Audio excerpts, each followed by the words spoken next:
The last thing that I had to listen in this crazy period that we're living in is that there is a savings glut in the economy. Who came up with that idea? It is absolutely false.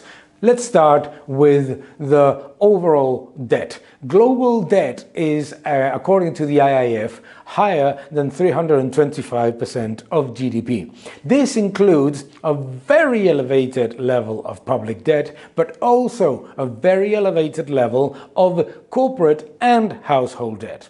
If we look at the major economies, corporate debt remains well above the average of the pre-crisis period. It is true that it has come down a little bit, but it is also true that in terms of solvency ratios and in terms of liquidity ratios, the reality is that debt remains very elevated. Same with households.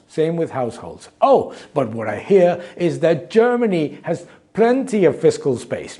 Well, that is absolutely false. The German government spending to GDP is more than 44%. The level of private debt exceeds 150%. The level of government debt to GDP might look optically low, but that does not mean that it is low. It is above 60%. More importantly, the only thing that Germany would achieve by entering into more spending would be to make the same mistakes as the governments that don't have any fiscal space whatsoever. So there is absolutely no evidence of savings glut. There is no savings glut in China with 270% of GDP in debt. There is absolutely no savings glut in the United States, and definitely no savings glut in the Eurozone, let alone Germany. So let's stop talking about demand-side policies and government spending as some sort of magic wand, and let's start thinking finally